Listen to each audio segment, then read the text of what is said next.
அஸ்ஸலாமு அலைக்கும் வரஹ்மத்துல்லாஹி வபரகாத்துஹு. Good morning to all. அனைவருக்கும் இனிய ஆசிரியர் தின நல்வாழ்த்துக்கள். இன்றைக்கி நம்மளோட வீடியோவில் எந்த விதமான சப்ஜெக்ட் ரிலேட்டடாகவும் பார்க்க போகிறதில்ல. எனக்கு கிளாஸ் எடுத்த டீச்சர்ஸ் இருப்பாங்க இல்லையா, அவங்கள பற்றி ஒரு சில நிமிடங்கள் தான் இந்த வீடியோவில் நமக்கு இருக்க போகுது. எனக்கு ஸ்கூல் பார்த்தோம் அப்படின்னா உமா டீச்சர், அதாவது என்னோடய ஃபஸ்ட் ஸ்டாண்டர்டு கிளாஸ் டீச்சர் வந்து உமா டீச்சர் தான். இப்போவுமே நான் அந்த ஸ்கூல் போனேன் அப்படின்னா கண்டிப்பாக அவங்கள மீட் பண்ணி அவங்ககிட்ட வந்து பிளெஸ்ஸிங் வாங்காமல் நான் வந்ததே கிடையாது. அதே மாதிரி பார்த்தோம் அப்படின்னா அதே ஸ்கூலில் 4th ஸ்டாண்டர்ட் இப்போவுமே எனக்கு வந்து சோஷியலில் வந்து மேப் அப்படின்னாலே எனக்கு வந்து கற்பகவல்லி டீச்சர் தான் ஞாபகத்துக்கு வருவாங்க. அதே ஸ்கூலில் வந்து சயின்ஸ் அப்படின்னா சுப்பு சார் தான். ஸோ அவ்வளோ நல்லா டீச் பண்ணுவாங்க. திருப்பி நம்ம வந்து அதாவது 8th ஸ்டாண்டர்ட் வரைக்குமே கவர்மெண்ட் ஸ்கூல், அதுக்கப்புறமா 9th வந்து நம்ம ப்ரைவேட் ஸ்கூலில் போய் ஜாயின் பண்ணுறோம். ஜான்ஸ் அப்படின்னு ஒரு மேம் வந்து 9th மேக்ஸ் எடுத்தாங்க. அன்ஃபார்ச்சுனேட்டாக அவங்க தான் எனக்கு வந்து 10th மேக்ஸ் மேமாக வந்த மாதிரி இருந்துச்சு. ஸோ 9th வந்து எனக்கு ஃபஸ்ட்டு மிட்டம் முடிச்சதுக்கப்புறமே அவங்களுக்கு வந்து தெரிஞ்சிருச்சு ஓரளவு இந்த பொண்ணுக்கு வந்து மேக்ஸ் அந்தளவுக்கு வரலை அப்படின்னு சொல்லிட்டு. ஸோ எல்லா கிளாஸ் ஹவர்ஸ்லையுமே அவங்க பெஞ்சுக்கு பக்கத்தில் தான் நான் உட்காந்துருப்பேன். அவங்க டெஸ்க் இருக்கும் இல்லையா, அவங்க சேர் இருக்கும் இல்லையா, அவங்க சேரு கூட பக்கத்தில் தான் எனக்கு வந்து பிளேஸு. மேக்ஸ் ஹவர்னாலே நான் ஃப்ரெண்டில் என்ன பண்ணிடுவேன், நோட்டை தூக்கிட்டு நான் அங்கே போய் உட்காந்துருவேன். சரிங்களா? ஸோ அந்த அளவுக்கு நம்மளை வந்து இண்டிவிஜுவல் கேர் எடுத்து அவங்க நமக்கு வந்து என்ன சொல்லி கொடுத்தாங்க, மேக்ஸ் வந்து சொல்லி கொடுத்தாங்க. ஸோ எனக்கு மேக்ஸ் அப்படின்னாலே கண்டிப்பாக பாலின் மிஸ் வந்து மைண்டில் இருப்பாங்க 10th வரைக்குமே. அப்படி அவங்க கேர் எடுத்ததுனால தான் என்னால் என்ன பண்ண முடிஞ்சுது, 10th நல்லா மார்க் ஸ்கோர் பண்ணி 11th வந்து நான் பிஸ்னஸ் மேக்ஸ் குரூப் வந்து எடுக்கிறதுக்கு முடிஞ்சுது. சரிங்களா? அதே மாதிரி 9th ஸ்டாண்டர்டில் வந்து என்னோடய கிளாஸ் மேம் பைரோனா சாந்தி மேம், அவங்க வந்து எனக்கு சோஷியல் சப்ஜெக்ட் எடுத்தாங்க. ஸோ அவங்களையுமே எனக்கு வந்து நல்லாவே இப்போ வரைக்கும் எனக்கு மெமரி இருக்குது. அதுக்கப்புறம் பார்த்தோம் அப்படின்னா 11th 12th வரும்போது நம்ம வந்து பிஸ்னஸ் மேக்ஸ் குரூப் தான். ஸோ சரோஜினி மேம் அப்படின்னாலே வந்து அக்கௌண்டன்சி, சரிங்களா, அப்படி எடுப்பாங்க அக்கௌண்டன்சி சப்ஜெக்ட். அவங்க அளவுக்கு வேறு யாராலையும் டீச் பண்ண முடியுமா அப்படிங்கிறது எனக்கு தெரியல. எனக்கு அக்கௌண்ட்ஸ் ரொம்ப பிடிக்க ஆரம்பிச்சதுக்கு அந்த ma'am one of the reason சொல்லலாம். இப்போவுமே எங்கேயாவது அந்த நம்ம தலைவலிக்கு யூஸ் பண்ணுவோம் இல்லையா, ட்ராகன் லிக்விட், அந்த ஸ்மெல் வந்துச்சு அப்படின்னாலே எனக்கு அந்த மேம் தான் ஞாபகத்துக்கு வருவாங்க. ஏன்னா எப்போவுமே அவங்க கிளாஸ்க்குள்ளே நுழைஞ்சாலே வந்து அந்த லிக்விட் வந்து அவங்க யூஸ் பண்ணியிருப்பாங்க.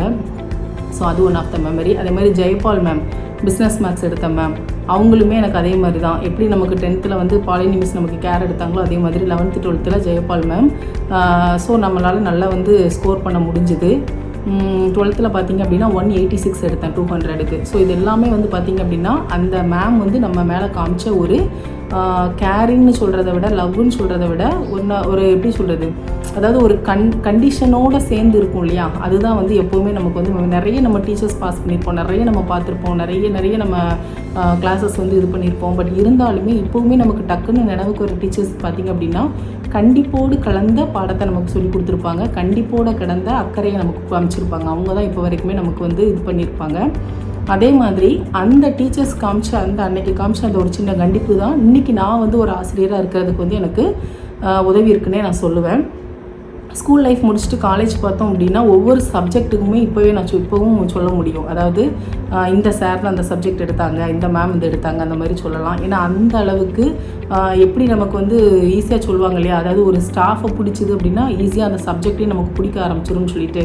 ஸோ யார் நமக்கு வந்து கொஞ்சம் கண்டிப்போடு கலந்து நமக்கு பாடத்தை வந்து டீச் பண்ணுறாங்களோ அவங்க வந்து நமக்கு கண்டிப்பாக நம்மளோட லைஃப்பில் வந்து ஒரு பார்ட்டாகவே இருப்பாங்க அப்படின்னு சொல்லலாம். அதே மாதிரி எனக்கு காலேஜ் டேஸில் பார்த்திங்க அப்படின்னா என்கேஎஸ் சாராக இருக்கட்டும், பிஜே சாராக இருக்கட்டும், ஜாக்லின் மேம் இருக்கட்டும், அசோக் சார், அதுக்கப்புறமா பிரபாவதி மேம்லாம் சோசியாலஜி சப்ஜெக்ட் எடுத்தாங்க அப்படின்னா நாங்கள் வந்து இந்த காடர்கள் இருளர்கள் பற்றி நடத்துவாங்க. நாங்கள் உண்மையிலே அவங்க டென்ட்டுக்குள்ளே போய் உட்காந்து அவங்க கூட நம்ம உட்காந்து பழகிக்கிட்டு இருக்கிற மாதிரி ஒரு ஃபீல்டில் கொண்டு வந்துடுவாங்க சப்ஜெக்ட் எடுக்கும்போது. ஸோ அதே மாதிரி ஜாக்லின் மேம்லாம் ஸ்டாட்டிஸ்டிக்ஸ் ப்ராப்ளம் எழுத ஆரம்பிச்சிட்டாங்க அப்படின்னாலே நாங்கள் கடன்னு மேமுக்கு முன்னாடி நாங்கள் ஆன்சர் வந்து கொண்டு வரணும்னு சொல்லிட்டு அவ்வளோ வேகமாக பண்ணுவோம்.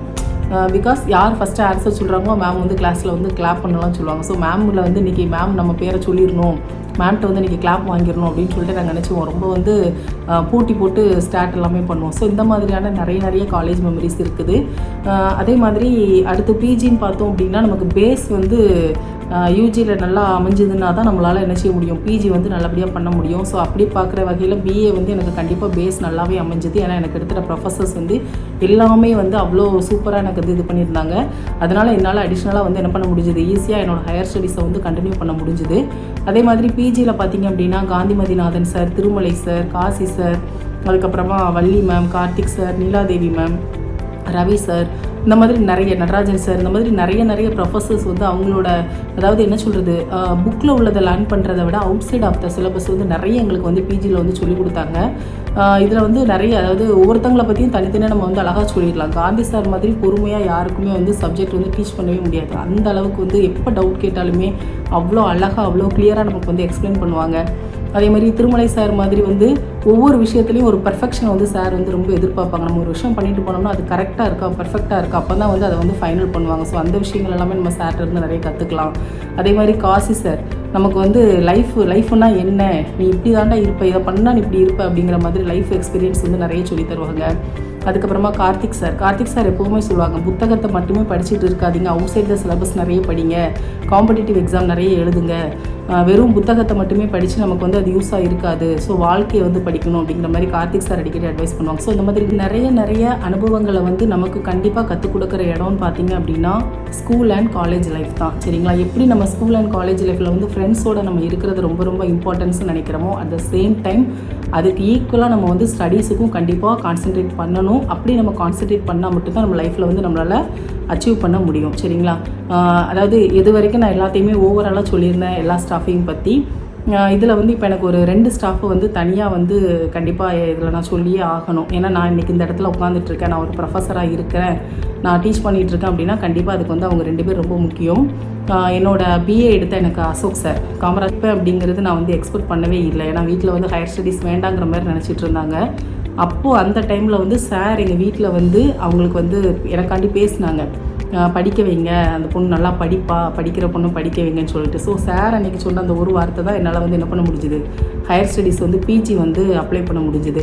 ஆஃப்டர் த பிஜி எனக்கு வந்து 1 இயர் ஒர்க் பண்ணோம். அப்புறம் மேரேஜ் ஆகிட்டு ஆஃப்டர் த பேபி வந்து நான் படிக்கணுங்கிற தாட்டே எனக்கு கிடையாது. ஆனால் என்னோடய மேம் நீலாதேவி மேம் இப்போ விஓசி காலேஜில் ஒர்க் பண்ணிகிட்ருக்காங்க. அவங்க வந்து எனக்கு வந்து பர்சனலாக அட்வைஸ் பண்ணாங்க. அதாவது ஏஜோ நம்மளோட இப்போ மேரேஜ் ஆகிட்டு குழந்தை பிறந்துட்டு இதனால் நம்மளால் படிக்க முடியாது அப்படின்லாம் கிடையாது. உனக்கு மனசு இப்போவுமே நீ வந்து படிக்கணும்னு உனக்கு எண்ணம் இருந்துச்சு அப்படின்னா கண்டிப்பாக வந்து உன்னால் படிக்க முடியும் அப்படின்னு சொன்னாங்க. ஸோ அந்த டைம் வந்து மேம் கொடுத்த கைடன்ஸு, என்னோடய ஹஸ்பண்டோட சப்போர்ட், அது 2மே இருந்ததுனால தான் கண்டிப்பாக என்னால் வந்து ஆஃப்டர் த டெலிவரி என்னால் வந்து எம்ஃபில் பண்ண முடிஞ்சுது. அப்புறம் எம்ஃபில் முடிச்சதுக்கப்புறம் அதே மாதிரி மேம் கைடன்ஸ்லேயே நான் வந்து பிஹெச்டி கம்ப்ளீட் பண்ணேன். ஸோ இப்போ வந்து நான் ஒரு காலேஜில் வந்து ப்ரொஃபஸராக ஒர்க் பண்ணிக்கிட்டு இருக்கேன். ஸோ என்னோட அந்த லைஃப்பில் வந்து ஒரு டேர்னிங் பாயிண்ட் அப்படின்னு சொல்லுவாங்க இல்லையா, ஸோ 2 டேர்னிங் பாயிண்ட்டுக்கு வந்து கண்டிப்பாக என்னோடய லைஃப் லாங் நான் வந்து மறக்கவே மாட்டேன். ஸோ என்னால் மறக்கவே முடியாத ஒரு 2 ப்ரொஃபஸர்ஸ் அப்படின்னு பார்த்தோம் அப்படின்னா doctor Ashok sir and doctor Neeladevi ma'am. So ரொம்ப நன்றி. எனக்கு டீச் பண்ண எல்லா டீச்சர்ஸ், எல்லா ப்ரொஃபஸர்ஸ் எல்லாத்துக்குமே ரொம்ப நன்றி. நம்ம படிக்கிற விஷயத்த எந்த அளவுக்கு அக்கறை எடுத்து நம்ம படிக்கிறோமோ அப்போ ஆட்டோமேட்டிக்காக நம்மளோட லைஃப்பில் வந்து நம்ம அடுத்த ஸ்டெப்பு போகிறதுக்கு வந்து அது ரொம்ப யூஸ்ஃபுல்லாக நமக்கு இருக்கும். அதே மாதிரி நம்ம அடுத்தடுத்த ஸ்டெப்பு மேலே வர்றதுக்கு வந்து நம்மளோட டீச்சர்ஸ் வந்து கண்டிப்பாக நமக்கு ஒரு ஏணியாக தான் இருந்திருப்பாங்க. ஏணி அந்த இடத்துலையே தான் இருக்கும். நாம் தான் என்ன பண்ணுறோம், ஏணியை மிதித்து அடுத்தடுத்த ஸ்டெப்பு மேலே வந்து போயிட்டே இருக்கிறோம். பட் என்றைக்கு நம்ம எவ்வளோ ஸ்டேஜ் எவ்வளோ ஹைட்டுக்கு நம்ம போனாலும் நம்மளை ஏற்றி விட்ட அந்த ஏணி இருக்கு இல்லையா, அதை வந்து நம்ம கண்டிப்பாக என்றைக்குமே மறந்துடக்கூடாது. ஸோ அந்த மாதிரி ஒரு வீடியோ தான் நான் இன்றைக்கி வந்து இந்த ஆசிரியர் தினத்தில் வந்து நான் என்னோடய டீச்சர்ஸ்க்கு வந்து நான் ஷேர் பண்ணுறதுக்காண்டி இது பண்ணேன். சொல்லுவாங்க, அதாவது அனுபவமே சிறந்த ஆசான் அப்படின்னு சொல்லுவாங்க இல்லையா. ஸோ அந்த மாதிரி அனுபவத்தை நிறைய டீச்சர்ஸ் வந்து நமக்கு க்ரியேட் பண்ணி கொடுத்துருப்பாங்க. ஸோ அந்த மாதிரி எனக்கு க்ரியேட் பண்ணி கொடுத்ததை பற்றி தான் நான் இந்த வீடியோவில் வந்து உங்களுக்கு ஷேர். இன்றைக்கி நான் வாழ்க்கையில் இப்படி இருக்கிறேன் அப்படின்னா அதுக்கு முக்கிய மூல காரணம் நீங்கள் தான். நான் இன்றைக்கி நிறைய பிள்ளைங்களுக்கு எப்படி நமக்கு வந்து எஜுகேஷன் மட்டும் கிடையாது, அவுட் சைட் த ஸ்டடீஸ் ரொம்ப முக்கியம், கல்ச்சுரல் முக்கியம், ஸ்போர்ட்ஸ் முக்கியம். அதே மாதிரி நிறைய நீங்கள் வந்து ஈவெண்ட் பார்ட்டிசிபேட் பண்ணணும், பேப்பர் போடுங்க, செமினார் அட்டன் பண்ணுங்கள், ஃப்யூச்சரில் வந்து நம்ம என்ன ஆக போகிறோங்கிறத இப்போவே திங்க் பண்ணுங்கள். இந்த மாதிரிலாம் நிறைய கைடன்ஸ் பண்ணுறதுக்கு எனக்கு முக்கிய காரணமாக நீங்கள்லாம் தான் இருந்திருக்கிறீங்க. ஸோ அதுக்கு வந்து உங்கள் எல்லாத்துக்குமே ரொம்ப நன்றி. அண்ட் ஒன்ஸ் அகெயின் எல்லாத்துக்குமே ஹாப்பி டீச்சர்ஸ் டே. தேங்க்யூ.